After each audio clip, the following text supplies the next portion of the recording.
नमस्कार। मैं सोनाली स्नेहा।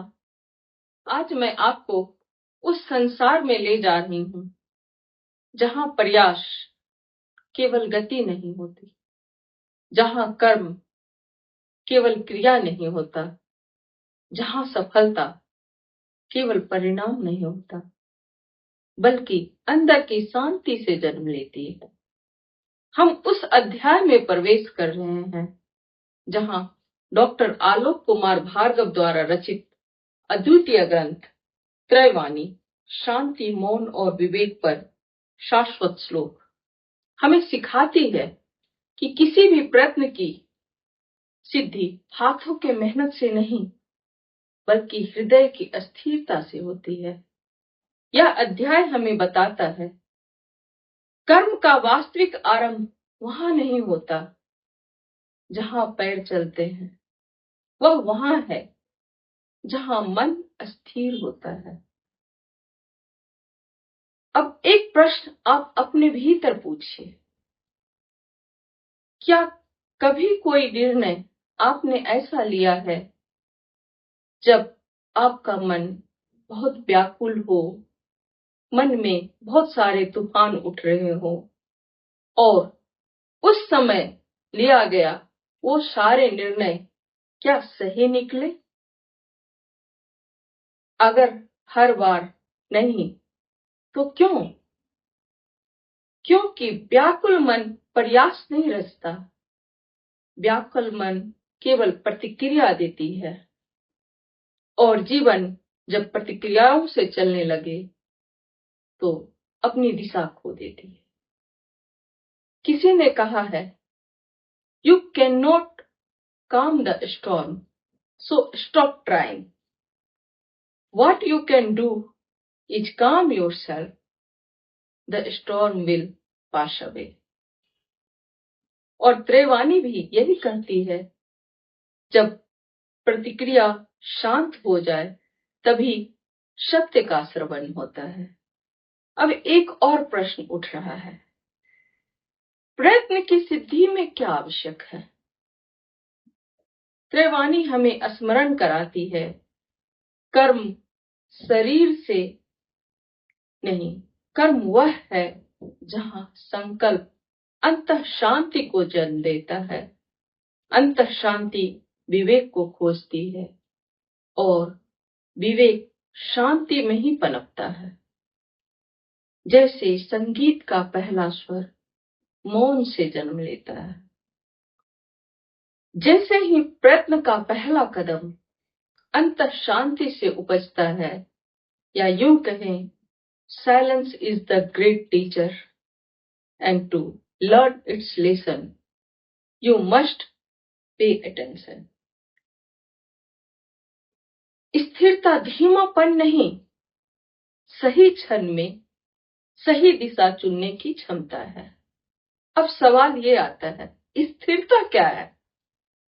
स्थिरता वह अवस्था है जहां भावनाएं लहरों जैसी है, पर उसके तल में एक गहरा समुद्र छुपा है।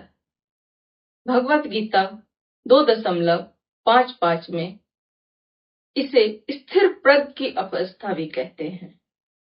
जो मन की कामनाओं को त्याग दे वह स्थिर प्रज्ञ है। स्थिरता उदासीनता नहीं, वह तत्परता है। वह क्षण है जब प्रतिक्रिया समाप्त हो जाती है और सद्कर्म की संगीत शुरू होती है। यह वह मौन है जिसमें बुद्धि दीपक की तरह स्पष्ट दिखाई देता है। प्रयत्न को भी मौन की नींव चाहिए। यदि भीतर शांत केंद्र न हो तो प्रयत्न दबाव में बदल जाता है। जैसे गति व्यग्रता का उदाहरण है, निर्णय प्रतिक्रिया है और कर्म अराजकता में बदल जाता है। It's saying by Buddha, when the mind is calm clarity arrives. वहीं विपश्यना भी कहती है, पहले चित्त को शांत करो फिर सत्य स्वयं प्रकट हो जाएगा। अशांत मन सत्य को नहीं देख पाता, वह सिर्फ वही देखता है जिससे उसे डर लगता है। यही त्रैवाणी कहती है, प्रयत्न का जन्म मौन में होता है और इसे आप अपनी तपस्या से ही पा सकते हैं। 10.3 के छंद 3 में लेखक लिखते हैं, धार्मिक दृष्टांत जैसे जैन, ईसाई, ताओ के बारे में बताते हैं। जैन दर्शन क्या कहता है, सम्यक दर्शन क्या कहता है। सम्यक ज्ञान और सम्यक चरित्र से पहले आता है। दृष्टि तभी शुद्ध होती है जब भीतर चित्त शांत हो। वहीं ईसा मसीह भी कहते हैं, निर्णय से पहले आप एकांत में जाओ। Be still and know that I am God. Bible के 46.10 में लिखा गया है। लॉर्ड सो कहते हैं, do you have the patience to wait till your mud settle and water is clear. यह कविता नहीं, यह आध्यात्मिक भौतिकी है।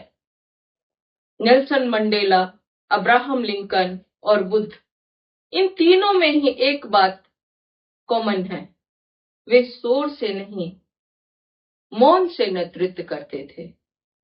उनकी शक्ति ही उनकी स्थिरता थी। धनुष और बाण को देखिए, यदि प्रत्यंचा अधीरता में चलाई जाए तो बाण अपनी दिशा खो जाती है, और वहीं पर यदि प्रत्यंचा तनाव में भी स्थिर हो तो बाण लक्ष्य को चीरता हुआ आगे जाता है। इसलिए कहते हैं, मौन विलंब नहीं, मौन दिशा है। सार्वभौम में सत्य है। आप चाहे सन्यासी हो, माता हो, वैज्ञानिक हो या राष्ट्र का नेतृत्व कर रहे हो, यह सत्य आप सभी पर लागू होता है। स्थिरता के बिना प्रयत्न रेत के महल जैसा है। मौन में जड़ित प्रयत्न पवित्र स्थापत्य है। धर्म का अर्थ है कर्तव्य का सही चित्त, सही भूमि और सही समय से करना। अंतिम में डॉक्टर भार्गव कहते हैं, यह शांत है सह शक्तिमान। जो स्थिर है वही शक्तिमान है। मौन दुर्बलता नहीं, वह बुद्धि का गर्भगृह है। कर्म की पालना है, आत्मा का सिंहासन है। अतः तुम्हारा हर प्रयत्न जन्म ले मन की चीख से नहीं, आत्मा की सरगोशी से। तभी तुम्हारे कर्म केवल प्रभावकारी नहीं, अमर बनेंगे। रामदास जी कहते हैं, the quarter you become the more you can hear. और कभी किसी सुबह आपको लगेगा जैसे कि सूरज उगने से पहले कैसे एक अद्भुत पवित्र निस्तब्धता के साथ धरती पर धीरे से उतर आती है। उसी निस्तब्धता से सारा ब्रह्मांड अपना पहला कदम उठाता है। और त्रैवाणी कहती है, यदि तुम अपने प्रयास का पहला कदम उसी निस्तब्धता से रख सको तो कोई लक्ष्य तुमसे दूर नहीं, कोई लक्ष्य तुमसे दूर नहीं, सफलता तुमसे दूर नहीं। धन्यवाद।